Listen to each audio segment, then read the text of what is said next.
Está começando mais um episódio do Torá com Fritas, o podcast kasher do conteúdo judaico. Eu sou o Moré Telhotz, hebraísta, historiador e estudante de rabinato. E eu sou a Angela Goldstein, orientalista e mergulhadora. No episódio de hoje, a gente se propôs a falar um pouco sobre literatura no judaísmo, que é um tema bastante central pra gente. Porque entre as muitas denominações que o povo judaico recebe, então somos chamados de povo hebreu, de israelitas e tudo mais, nós também somos chamados de povo do livro, por causa da nossa relação com a Torá. Então, além da Torá, existem outros escritos judaicos que a gente menciona com alguma frequência aqui pelo podcast, são a Mishnah, o Talmud e a Halachá, que é a lei judaica, que ela extrapola o Talmud, né? Ela tá dentro do Talmud, mas ela extrapola também. E aí, eu fui pegar o dicionário pra ver a definição de literatura, pra ver se isso que a gente tava falando faria sentido. Dessa vez eu não peguei o OAS, eu peguei um outro dicionário, é um dicionário português, da livraria Lelo, que diz que então a literatura é a ciência do literato. É o conjunto das obras literárias de um país ou de uma época. São escritos narrativos, históricos, críticos, de eloquência, de fantasia, de poesia, etc. Então, acho que muito do que a gente tem aqui, falando só nessas primeiras citações de obras que eu fiz, bastante coisa, né?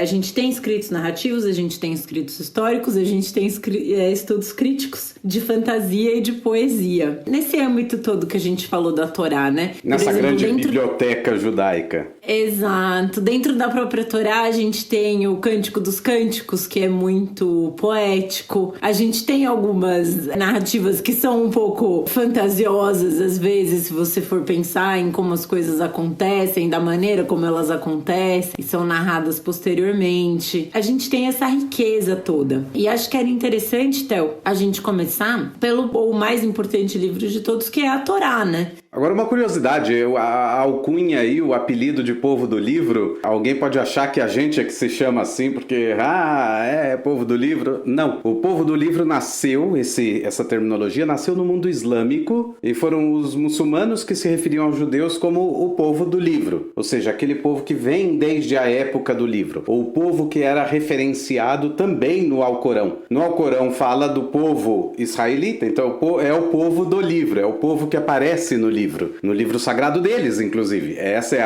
é a questão. E na Europa, o termo vai aparecer também sem contato nenhum com o Islã, vai aparecer no decorrer da Idade Média, a partir dos cristãos. A gente deve lembrar que na Idade Média, ninguém era literato. Você vivia na Europa num mundo de analfabetismo e tudo mais, fora os padres e monges ali, a maioria das pessoas não sabia ler e escrever. Mas não era o caso dos judeus. Os judeus justamente eram alfabetizados em hebraico, daí que o Yiddish era escrito com caracteres hebraicos e outras línguas judaicas com caracteres hebraicos, então os judeus sabiam ler alguma coisa. E a gente está falando ainda de um tempo anterior à imprensa, em que os livros não saem em larga escala, então o livro é muito valioso, o livro é algo quase como uma joia. Então os judeus que estudavam as fontes judaicas, eles tinham livros que eram manuscritos e costurados juntos em forma de livro e tudo mais. E existe uma curiosidade, existe um objeto especial, igual hoje a gente tem essas bolsas especiais para carregar o notebook, para a capa especial para carregar o iPad e assim por diante. Na Idade Média existiam bolsinhas especiais que carregavam livros. E os judeus eram vistos com os livros, porque os cristãos não usavam livros, eles eram analfabetos. Então, os cristãos olhavam e falavam assim, o povo do livro ali. O povo do livro, é o povo que anda sempre com o livro na mão. E daí também apareceu o mesmo termo dentro da Europa. Então, em um certo momento, a gente pegou esse apelido pra gente, é povo do livro mesmo. Se as duas outras religiões monoteístas concordam que é povo do livro, então é povo do livro mesmo. E quem somos nós pra discordar, né? Não vou discordar. Não, é uma denominação que particularmente me agrada muito. Como profissional de letras, né? Pois né? Formado em letras, eu gosto.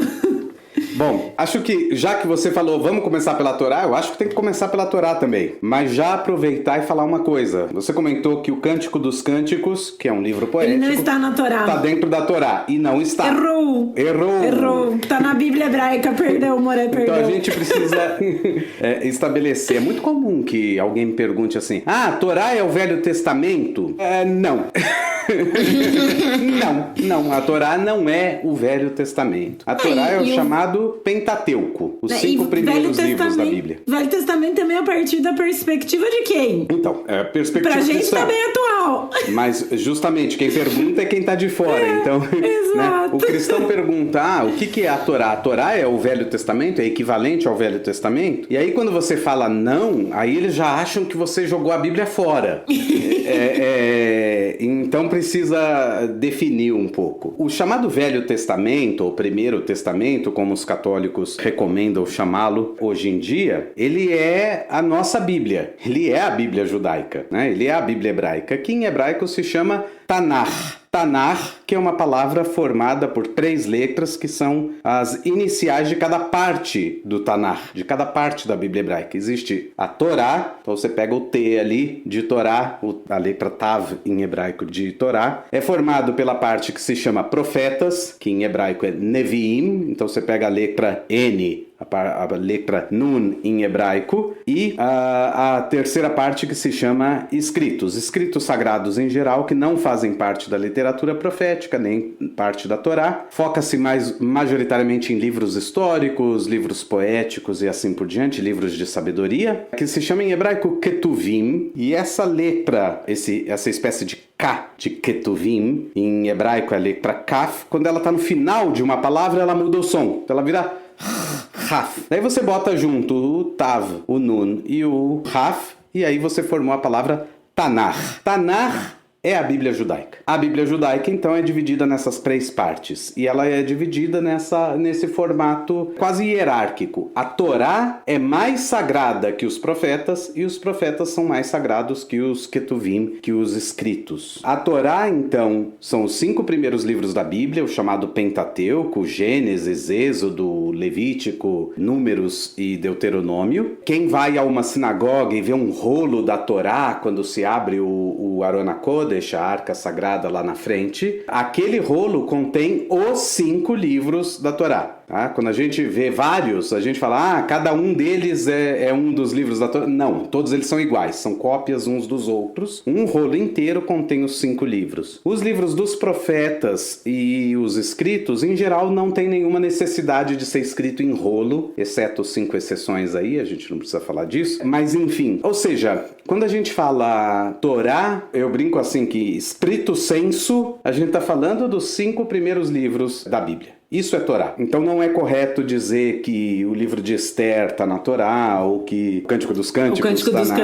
está na Torá. Eles não estão. Eles estão no Tanakh, né? Eles fazem parte da Bíblia judaica, mas não estão dentro da Torá. Essa é a primeira adequação. Ou seja, a Torá está dentro da Bíblia, mas a Torá não é a Bíblia toda. Ela é só um pedaço da Bíblia. Agora, no dia a dia, lato sensu, Torá é tudo. Torá é os profetas, são os escritos rabínicos, o que veio depois, escrito histórico, a tradição oral, até a receita de gefilte fish da avó Teresa é Torá, porque é uma tradição, é algo transmitido. Então, lato sensu, tudo é Torá, tudo é instrução, tudo é parte da tradição. Mas como a gente está falando de literatura e não de tradição, então é bom a gente se focar que Torá, então, são esses 5 primeiros livros. E literatura, talvez num sentido mais canônico, né? Nisso que a gente tá falando, assim, não num sentido literário mais amplo, né? Mais amplo, exato.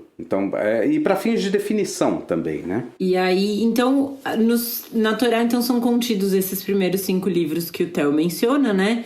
Gênesis, Êxodo, Levítico, Números e Deuteronômio. E no Gênesis a gente tem, então, tratando das origens do universo, criação do mundo, da humanidade, a criação, que é o que a gente mencionou no episódio anterior, né? Que Deus viu que era bom. Isso aparece bastante no Gênesis. E aí, logo em seguida, no livro de Êxodo, que vai versar sobre a saída dos israelitas do Egito, da saída do fim da escravidão no Egito e o recebimento dos 10 mandamentos. Eu acho que isso pode entrar um pouco também pro cânone, né, Théo, da literatura judaica, os 10 mandamentos, acho que em si mesmo eles são uma espécie de livro, né? Sim, só 2 exato. tábuas, mas é a primeira vez que na Torá se fala de algo que foi escrito. Isso é bem interessante. E ele é referenciado na própria Torá como o livro da aliança. Existe um momento que Deus fala, depois que Moisés quebrou as tábuas da lei, aí Deus fala, agora você vai lá e faz 2 tábuas iguais às primeiras que eu escrevi e que você quebrou. Ele fala bem assim, igual aí de Shimame, você quebrou, faz de novo. Aí ele fala, você quebrou, faz de novo essas tábuas, escreve os mandamentos e guarda na Arca da Aliança, no Aron Abrit. Depois dessa paraxá, onde os 10 mandamentos são dados, que é a paraxá Itró, existe a paraxá Mishpatim, que é uma paraxá, é um trecho da Torá, são alguns capítulos da Torá, que lidam com leis que foram dadas imediatamente depois dos 10 mandamentos. E aqui a gente tem a dica de que a Torá não são só os 10 mandamentos. Existem outras leis que vão sendo acrescentadas no decorrer dos 40 anos do deserto e que vão formar no final das contas a Torá. Mas o interessante dessa paraxá Mishpatim, desse trecho semanal que a gente lê sobre Mishpatim, que significa sentenças, é que são leis que têm já a punição estabelecida. Por isso são sentenças, já está definido. Não todas as leis são criminais, tem leis civis e assim por diante, mas está lá muito bem escrito. Se você fizer isso, vai acontecer isso, isso, isso. Se você fizer isso, essa pessoa deve ser levada então ao tribunal e tal. As sentenças já estão dadas. Mas o que é interessante é que logo depois desse conjunto de sentenças, a Torá conta que Deus fala para Moisés, agora você pega essas sentenças que você escreveu no livro da aliança e guarda na Arca da Aliança junto com as tábuas da lei. A Arca da Aliança era uma espécie assim de depósito literário também. De ser estante da aliança.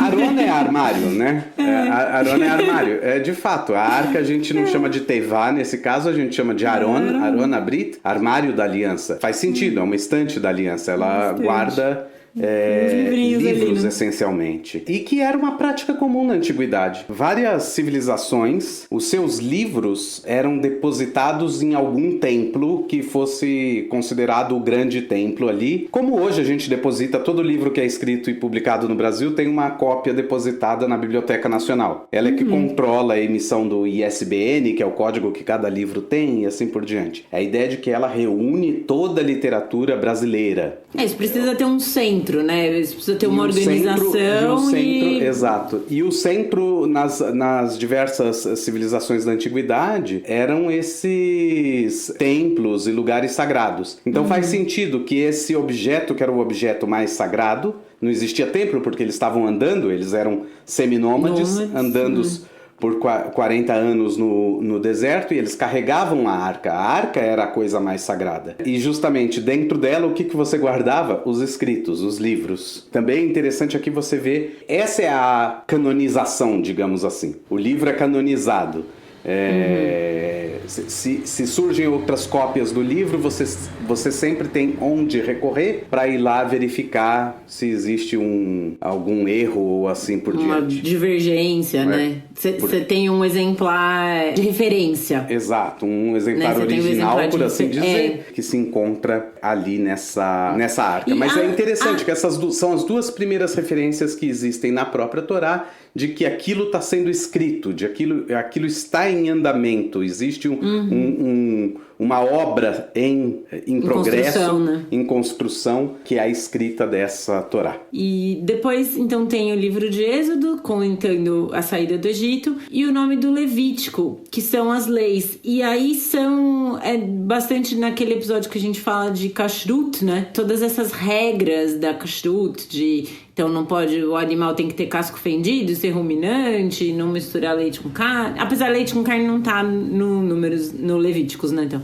esses vão aparecer no Levíticos. E aí, no livro de Números, vão então estar concentradas as histórias que aconteceram durante esse período de 40 anos de de andanças. De andanças, peregrinações pelo deserto. Esses 40 anos. Era o povo do livro, mas devia ser o povo da bússola também, né? Porque 40 anos pra sair do Egito e chegar em Israel, gente. Já faltou qualquer um que olhar o mapa desconfia que essa história tem alguma coisa assim, ou mal contada ou especial. Tem algum significado por trás. Acho que a questão do fantasioso, né, que eu tinha mencionado ali no começo da literatura, um pouco esses 40 anos, você dá uma olhada ali no mapa, vê a distância do Egito para Israel, bicho, 40 anos. Não pede orientação na rua para judeu, não, que é capaz de você se perder.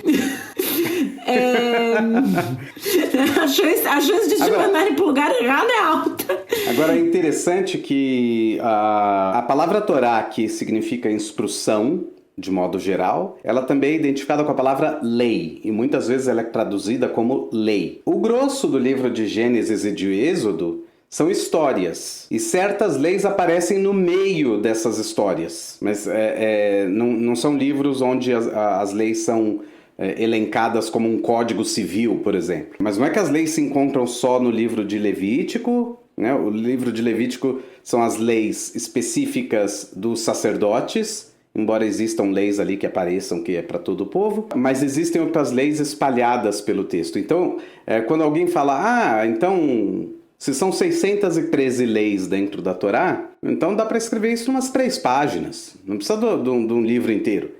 Mas o livro inteiro não tem só as leis. Muitas das leis são dadas nesse contexto, contando-se uma história e a partir da história se define uma lei ou se coloca uma lei no meio da história. Tem que lembrar também que durante muito tempo isso é transmitido, essas histórias ou leis são transmitidas oralmente. Então se você linkar essa lei com uma história, fica mais fácil de você transmitir. Como era o caso das fábulas, que toda fábula tem no final uma moral da história. Você quer transmitir a moral. Você não quer transmitir a história do burrico que falou e de não sei o quê. Não é isso que você quer transmitir. Você quer transmitir a moral. E então você liga essa moral a uma história porque a história todo mundo se lembra quando ela é contada. E dá uma ideia de também por que você faria isso, né? E não só, olha, não pode ou não pode. Fica uma coisa um pouco impositiva, abstrata, talvez, né? É como se houvesse exemplos de como essa lei é aplicada. A gente fixa melhor, né? Como seres humanos mesmo. A gente gosta de ver que isso tem relação com outras coisas, a relação que isso vai ter conosco, né? Isso faz mais sentido pra gente. E o Theo sempre fala das leis, e aí eu queria só contar uma piadinha. Que a gente brincava, não sei se você lembra daquela novela que tinha o Félix, que ele falava, eu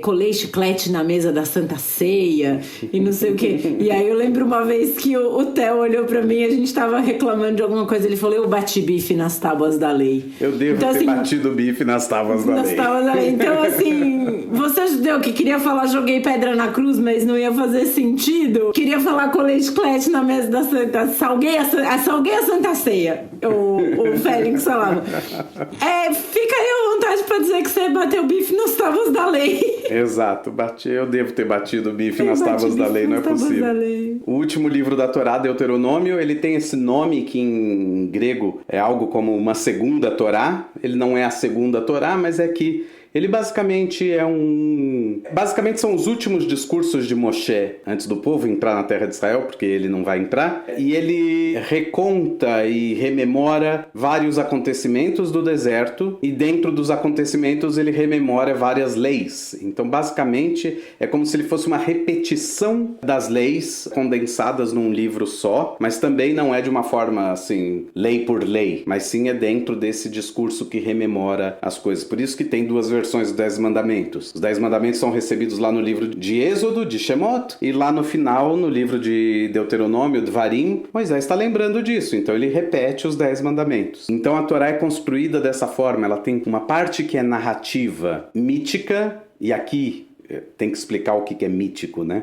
Porque as pessoas entendem que mítico é alguma coisa que é mentirosa ou que não existe. Não é isso. Mítico no sentido da fundação da ideia. Então, o livro todo de Gênesis é um livro mítico, porque ele conta de uma perspectiva literária sobre a criação do universo, a humanidade e assim por diante, muito ricamente contada de forma literária, e que fala dos patriarcas do povo judeu e das matriarcas e assim por diante, mas realmente de uma forma um pouco mais... Não é exatamente histórica no sentido história documental e tudo mais. Ele não serve como prova da existência daquelas pessoas, porque não existem... Você precisa de provas de diferentes lugares para estabelecer, do ponto de vista histórico, da ciência, história, certos fatos. Mas isso faz parte dessa literatura fundadora, dessa história fundadora do povo judeu. Outros parecem mais históricos mesmo, com preocupação de dizer data. Tem vários momentos que a Torá, de repente, para e fala assim, e foi no terceiro mês, no segundo dia do terceiro mês do terceiro ano da saída do... segundo ano da saída do Egito.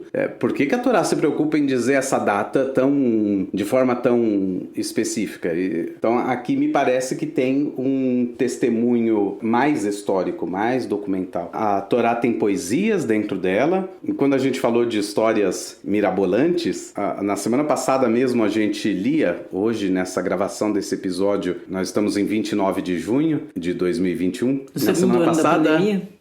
No segundo ano da pandemia.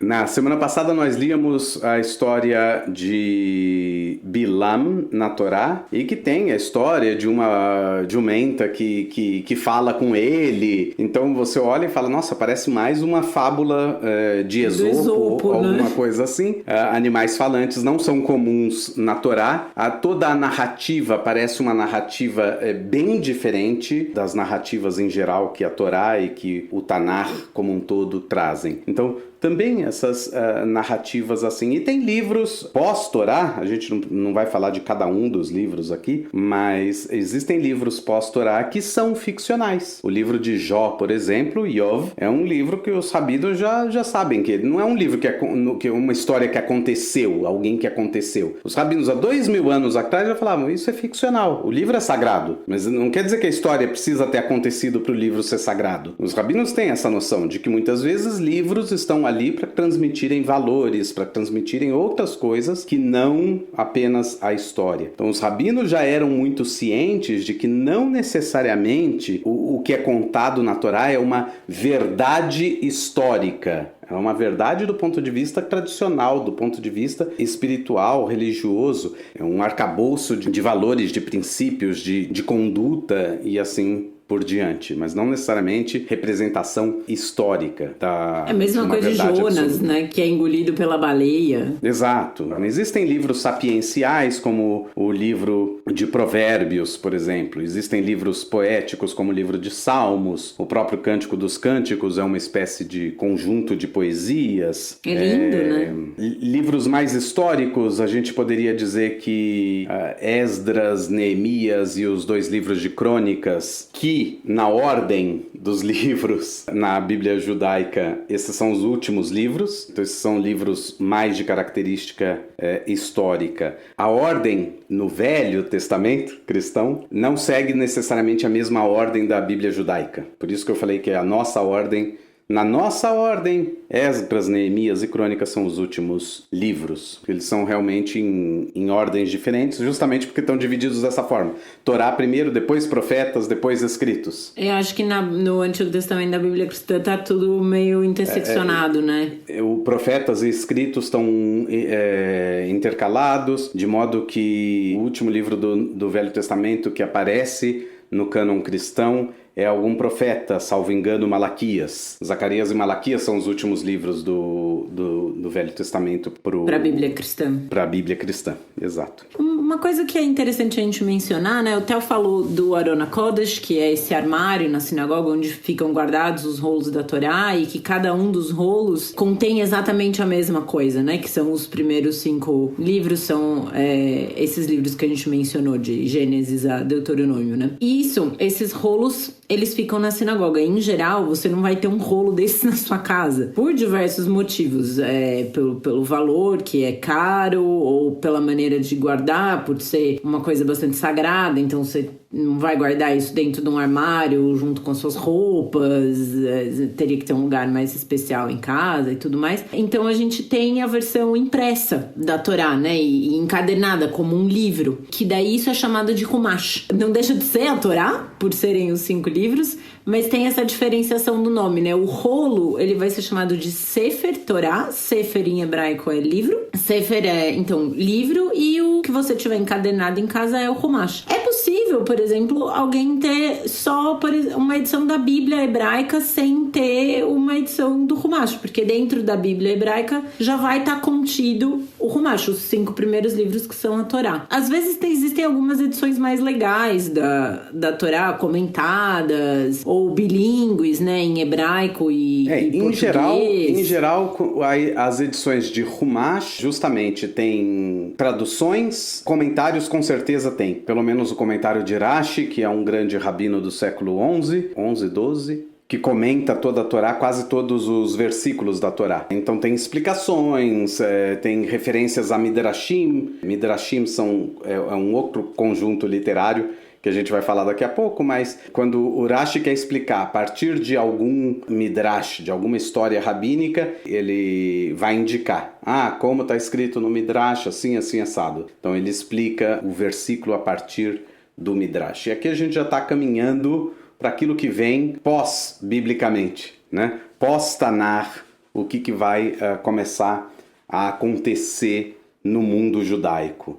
Eu estava pensando só em falar isso para dar uma dica para os ouvintes, assim, que se um dia você vir uma edição da Torá ou da Bíblia e pensar, ai meu Deus, quero ter as duas, preciso ter as duas, se você tiver só a Bíblia hebraica, ela já vai conter a Torá. O interessante é, caso financeiramente seja viável ter as duas, o legal de ter uma edição da Torá como o Theo estava falando é porque vai ter mais comentários e coisas, mas assim, a título de aquisição, eu tava pensando um pouco em quem quiser fazer a compra, Exato. Um deles seria suficiente. Bom, do mesmo jeito que a Torá, ela tem aí essa mescla de histórias, de leis e de outros tipos de texto, no período pós-bíblico, os rabinos começam a discutir entre si aplicações legais, basicamente. Como que se aplica tal lei? Tal lei está escrito que é assim, mas não tem detalhes sobre a lei na Torá. Em alguns casos, eles simplesmente interpretam e chegam à conclusão, essa lei vai ser aplicada assim. Em outros casos, eles simplesmente olham para a sociedade e para a aplicação deles naquela sociedade antiga da Judéia, eles olham e falam, não, a gente aplica essa lei dessa forma. E então especificam como é que se segue essas leis. Esse corpo de discussões rabínicas não é exatamente um corpo de... A discussão em si não se encontra ali. Esse corpo literário que vai ter as opiniões dos rabinos a respeito de leis é o que se chama de Mishnah. Mishnah, que significa repetição, era um livro, por assim dizer, originalmente oral, por isso repetição. Então ele era repetido nas academias para você memorizar ele e depois discutir a partir da memória que você tem. Mais tarde isso vai ser, todas essas Mishnayot, plural de Mishnah,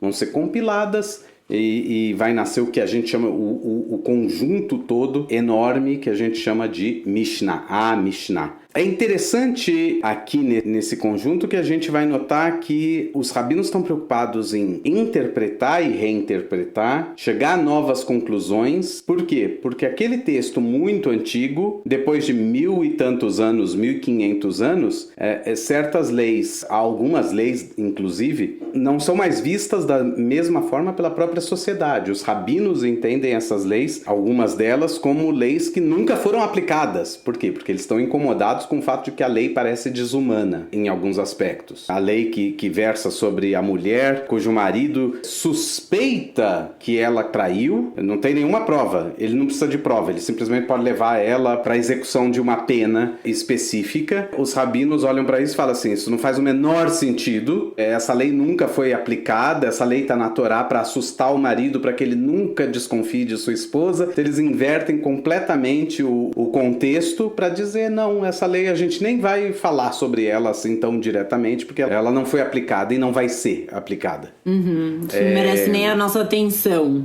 Merecer merece, que tem um tratado inteiro sobre essa lei, mas no final das contas é uma lei que não vai ser aplica. aplicada, né? E o mesmo vai acontecer posteriormente, depois dessa Mishnah toda, que elas são construídas sempre a partir de uma afirmação de uma lei, depois ela traz a opinião de um rabino em relação a essa lei, se existe alguma discordância, ele acha que é algo diferente, depois a opinião de um segundo rabino ou de um conjunto de rabinos. Então, como exemplo, a primeira das Mishnayot todas, ela começa com uma pergunta: a partir de que hora se reza o Shema Israel à noite? Um rabino diz do pôr do sol até o fim da primeira vigília, seria mais ou menos 3 horas depois.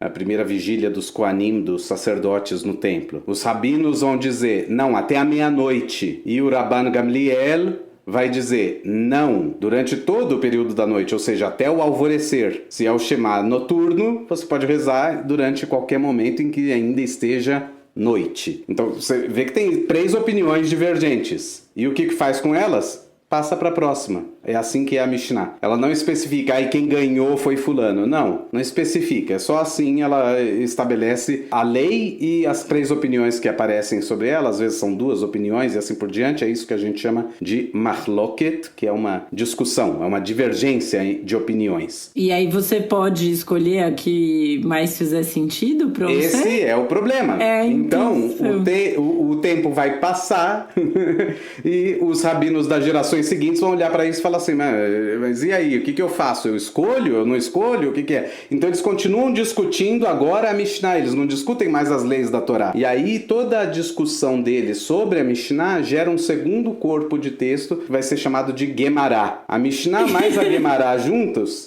são o que a gente chama de Talmud. Então esse é o resumão do que é o Talmud. Eu acho que é um jeito... É um jeito que dá para explicar o que é o Talmud. Vai ter gente mais especialista que vai dizer, você generalizou. E vai ter outros que vão falar, nossa, entendi perfeitamente. Não, ninguém nem entendeu perfeitamente com essa explicação, mas também não é que eu simplesmente generalizei. Tá bem explicado o que é. Mas é que é uma obra muito extensa, porque é uma obra que vai sendo construída desde meados do século I, antes da Era Comum, ou seja, 1 a.C., de forma oral, compilada no século II depois de Cristo, a Mishnah, e a discussão toda da Gemará vai se estender até mais ou menos o ano de 650, o século VII. Você imagina, são 8 séculos de rabinos, inúmeros rabinos, discutindo, chegando a conclusões ou não, reinterpretando, readaptando leis, porque o contexto social muda, o contexto geográfico muda, eles estão na Babilônia, depois na Gemará, eles não estão mais na terra de Israel, a história muda, os governos mudam, então tudo vai mudando, então as leis também vão se adaptando dentro dessa roda do Talmud. Então é uma obra extensa demais, muito extensa. É uma coisa muito interessante, né, de você ver que é uma discussão que realmente não tem fim, porque isso começa, né, assim, pós-Torá, ou seja, há muito tempo, e se estende, e até hoje nas yeshivot, né, que são na yeshiva, que é a escola onde você vai estudar o Talmud e a Torá, né, e onde em geral os estudantes são homens, mas que são instituições que existem até hoje, e isso está sendo discutido ainda, né? Só ali o comentário de fulano, não, mas ele disse isso. E aí as pessoas vão discutir a interpretação que elas têm da interpretação que foi feita há quanto tempo. E isso é uma coisa muito interessante, né? Porque vai sendo sempre gerado um debate. A gente mencionou no episódio do luto, né? Na questão de quando a pessoa ela morre e aí é inscrito, o nome dela é inscrito em pedra, né? E a gente fala isso, não, tá inscrito em pedra, a coisa é imutável. E justamente a Torá não é escrita em pedra. A Torá oral, digamos assim, o Talmud Ele é chamado, inclusive, de Torá oral, apesar de que ele é escrito hoje em dia. Não se muda ele. Mas, durante muito tempo, ele não foi escrito. Ele não podia ser escrito. Ele era necessariamente oral. E é para ser debatido, né? Isso é uma coisa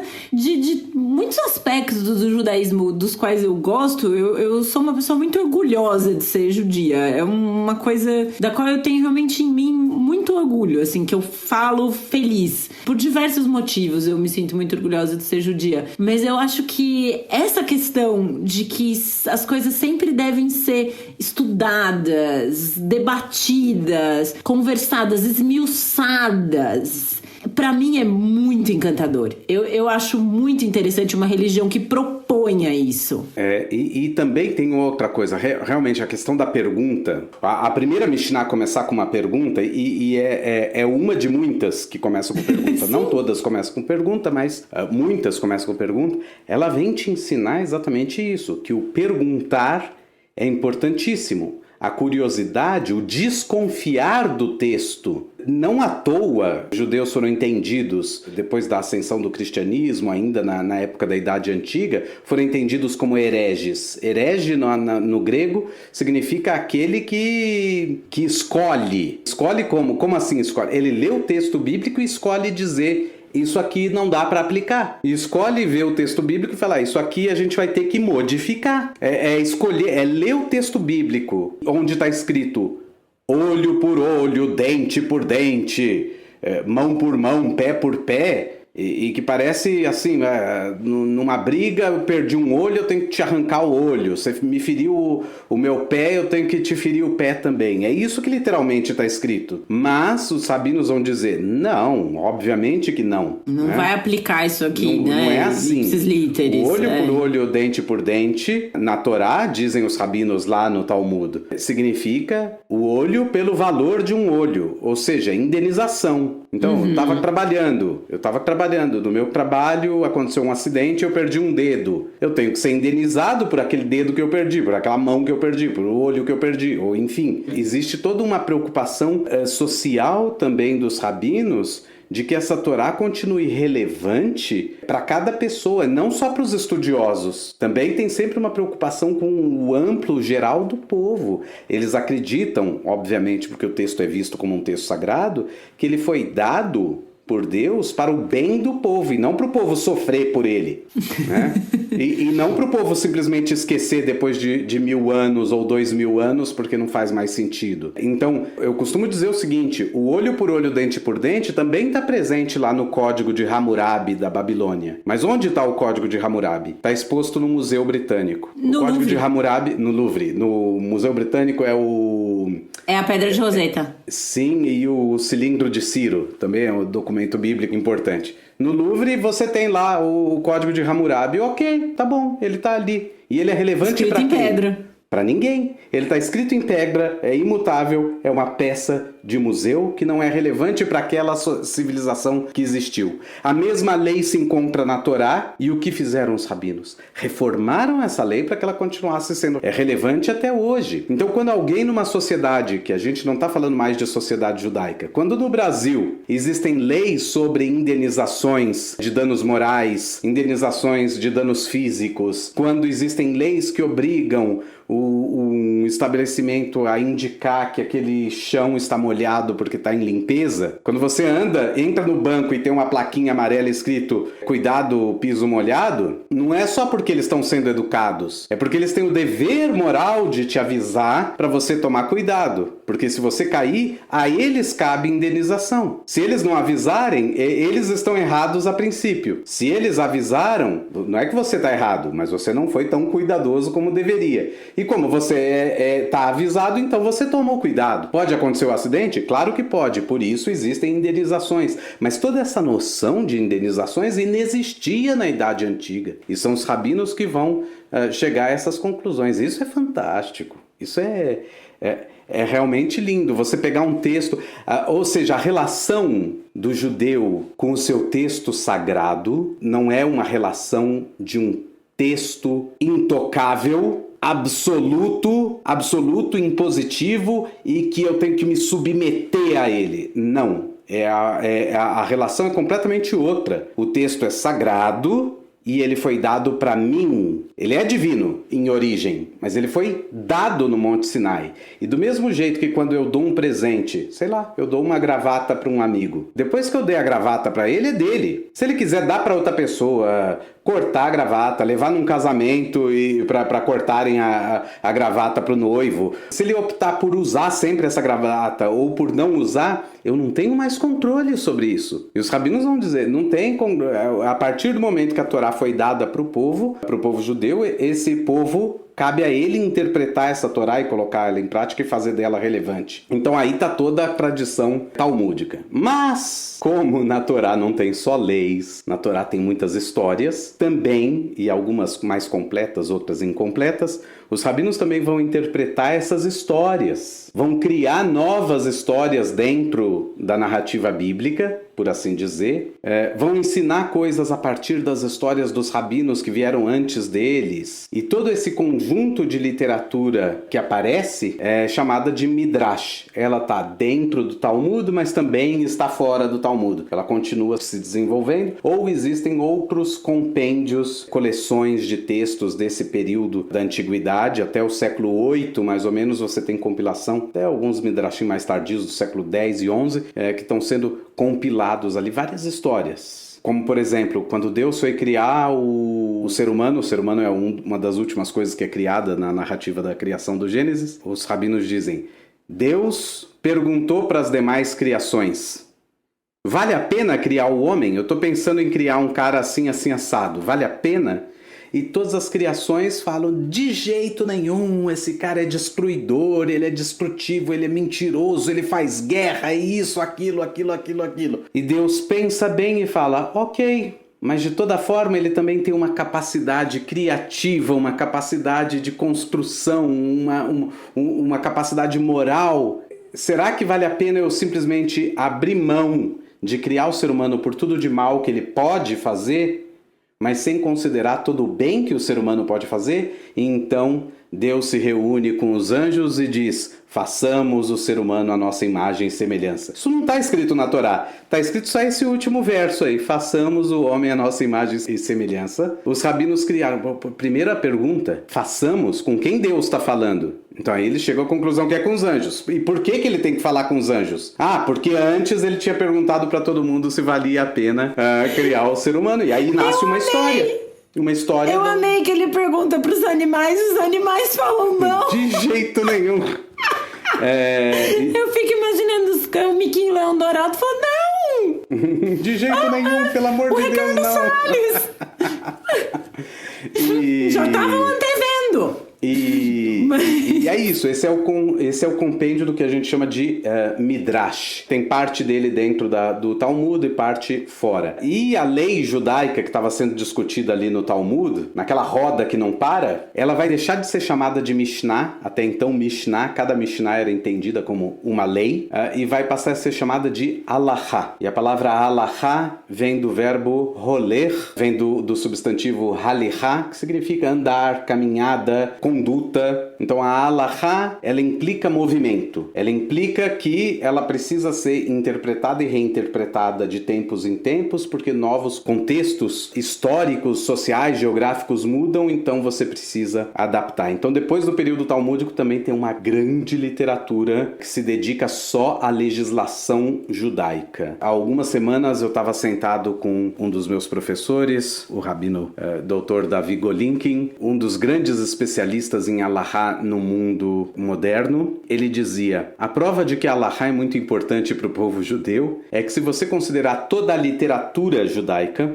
inclusive o cara que está lançando o livro hoje aqui em Jerusalém, toda a literatura judaica, a Halachá é mais que 90% da literatura. O hebraico se manteve vivo de certa forma, ele não era falado por todos os judeus, não era falado em larga escala, mas toda a literatura de Halahá, de lei judaica, é escrita em hebraico e em aramaico. Os rabinos dominavam esses dois idiomas e continuavam escrevendo. Por causa da existência ininterrupta de publicações de textos assim, foi que no século XIX se tornou possível ressuscitar, digamos assim, o hebraico, transformando ele numa língua moderna. Existem regras para como se criar novas palavras, novos termos e assim por diante. Então, o hebraico de hoje é o mesmo hebraico? Não, porque nenhuma língua hoje é a mesma língua de 1500. Nenhuma língua é. Mas, do ponto de vista do uso, mas do ponto de vista das regras gerais do idioma, sim. Você identifica um texto de 1500 como sendo espanhol ou português. Da mesma forma, um texto atual. Então, sim, o hebraico, ele não é uma língua que um dia morreu e ressuscitou depois. Não, é uma língua que esteve na UTI. Né? Quando a gente fala de língua morte... Ele ficou ali meio latente, né? Exato, ele ficou latente o tempo todo e produziu-se muita coisa. Outra coisa que se produziu muito é toda a literatura poética nesse período. Desde o século I até atualmente se produziu muita poesia. Poesia de cunho religioso e poesia de cunho laico. Poesia chamada poesia profana, né, como se chama, porque em oposição ao sagrado. Não é sagrada. Muitos desses poemas compõem hoje os livros de reza. Então eles aparecem no meio do Sidur, por exemplo, que é o livro de reza do dia a dia judaico, incluindo o Shabat. Para os nossos ouvintes judeus, se eu falar Adonolam, e para muitos dos não judeus também, Adonolam todo mundo conhece, é uma poesia e tudo mais. Muita gente acha que é uma reza, não é uma reza, é uma poesia. É uma poesia que encerra aí os serviços judaicos, ou abre, depende da tradição. Lechadodi não é uma reza, é uma poesia em honra ao Shabat. Essas poesias todas vão compondo a literatura judaica também. E vão sendo incorporadas, né? Exato. No Mahzor é uma espécie de Sidur, é um livro de rezas também, mas usado nas festas judaicas. Todo mundo conhece o Mahzor de Rosh Hashanah e Yom Kippur, e não conhece o Mahzor de Pesach, de Shavuot e de Sukkot, mas enfim, é também Mahzor. Essas festas, se insere muitos poemas rabínicos. Tem poemas que a gente sabe muito bem quem compôs, porque muitas vezes o rabino deixava assinado, por assim dizer, o seu nome na inicial de cada estrofe ou na inicial de cada verso e assim por diante. Então o Lechadodi que eu falei, a gente sabe que é do Shlomo Halevi Alkabetz, porque a primeira letra de cada estrofe forma Shlomo Halevi. Então a gente sabe exatamente quem é o compositor, porque eles deixavam anotado ou assinado de alguma forma. Então a literatura judaica ela vai sendo muito enriquecida, e o hebraico sendo muito enriquecido durante todo esse período, até o momento da grande ressurreição da língua hebraica, ou do grande ressurgimento da língua hebraica, que talvez seja um grande tema para a gente conversar aí. Também, acho que podemos deixar para uma próxima, mas futuro. É um tema bem relevante, né?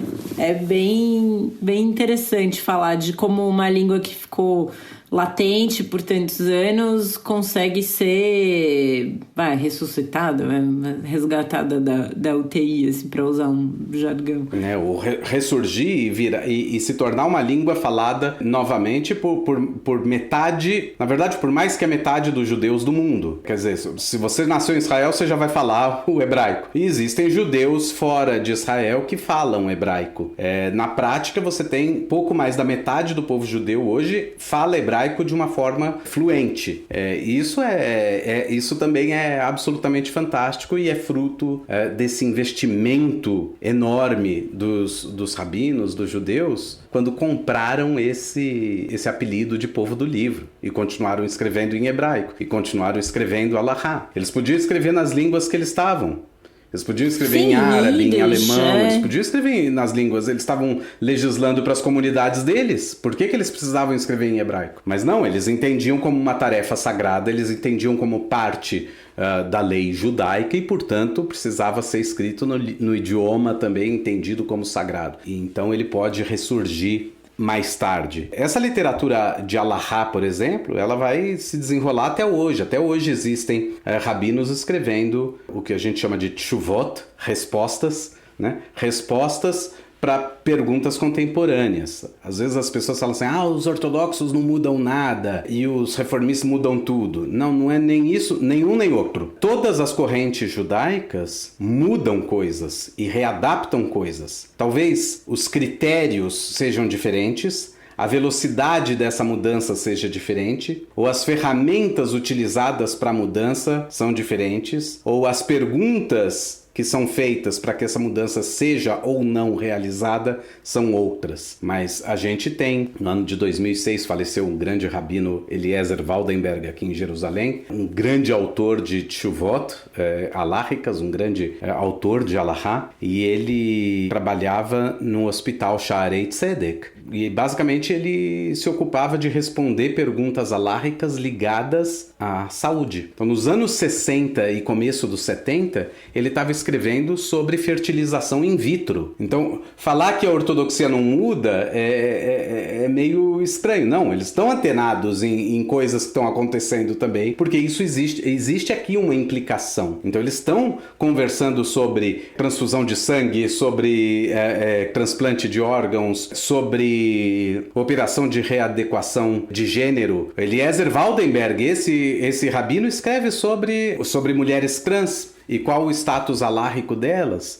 E segundo o rabino Eliezer Waldenberg, uma mulher trans é mulher para todos os efeitos. E você está falando de um rabino super ortodoxo de Jerusalém e tudo mais, e as pessoas poderiam pensar que ele fosse para outro direcionamento. Outro lado, né? Direcionamento, outro lado e assim por diante. E não necessariamente. É interessante você pensar que são pessoas na ortodoxia que estão inseridas no mundo. Elas estão preocupadas com o contexto em que elas estão vivendo. O mundo ao redor delas vai mudando, e uma coisa que a gente vê ao longo de quantos milênios de judaísmo é que você precisa se adaptar para continuar sobrevivendo. É necessário fazer readaptações, né? E aí você mencionou de mulheres trans na ortodoxia, Théo. Tem uma reportagem interessante, não vou lembrar onde, mas naquela série não ortodoxa do Netflix, aparece de relance só uma atriz trans judia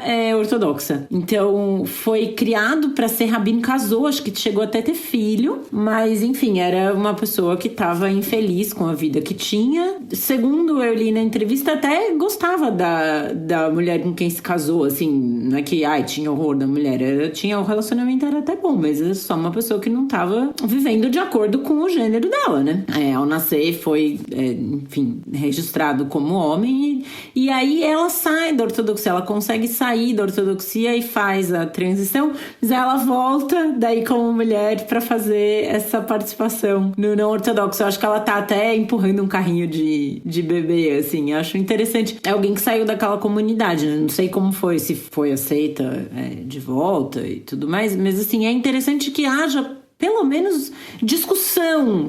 Não é porque o rabino Eliezer Waldenberg decidiu alahicamente essa mulher é mulher para todos os efeitos, que todos os ortodoxos aceitam isso. Mesmo no movimento reformista, você tem gente que babaca, né? Eu falo, e não só isso, mas eu digo que é importante que a gente entenda uma visão que é difícil ter, mas que é muito importante que exista, que a alahá é plural, necessariamente plural. E aqui eu não estou falando de correntes religiosas. Mesmo que a gente falar só de ortodoxia, a gente vai falar de que no mesmo período histórico, no mesmo contexto social, na mesma geografia, dois rabinos podem ter opiniões completamente opostas sobre a mesma questão, analisando as mesmas fontes. As opiniões podem ser diversas e um vai decidir uma coisa e o outro vai decidir outra. E aí, nesse caso, a gente tá que nem no Talmud. Mas e aí, eu escolho?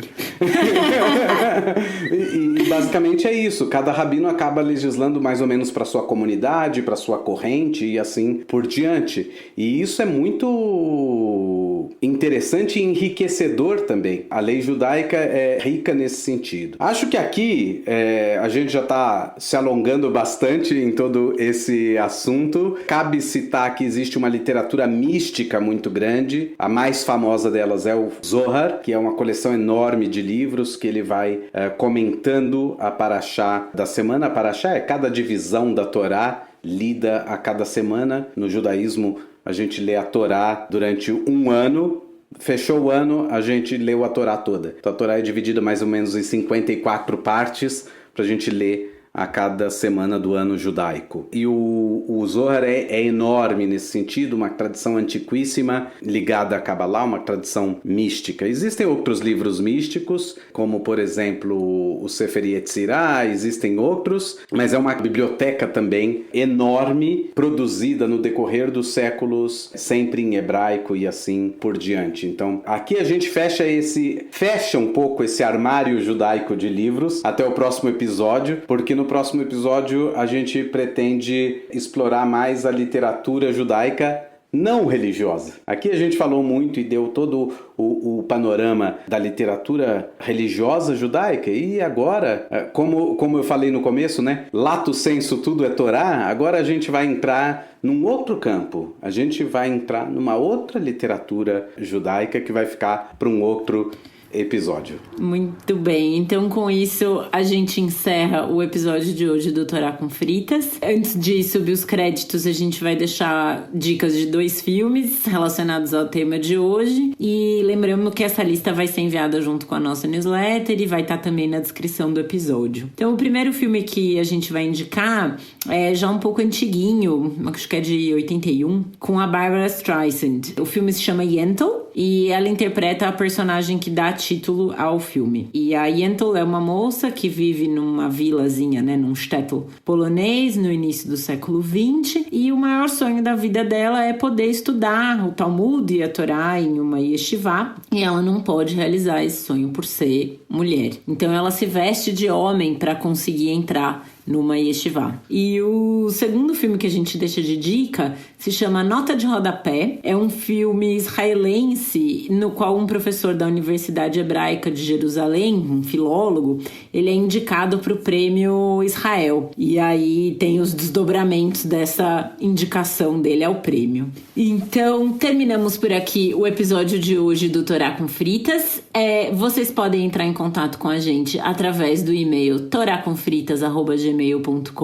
O nosso Instagram é o @toracomfritas. Vocês também podem nos seguir no Twitter, @toracomfritas. Para não perder nenhum episódio, assina o nosso feed. Eu sou a Angela Goldstein, junto com o Theo Hotz, idealizadora e apresentadora do Torá com Fritas. O Alu é o nosso editor de som e intérprete da nossa música de abertura, a conhecida Havana Gila. Para entrar em contato com ele, é só procurar pelo Instagram, @oaludesempre ou @aluprodu. A nossa identidade visual é da Maia Batalha. Muito obrigada a todo mundo que acompanhou a gente por hoje. Muito obrigado e até o próximo episódio.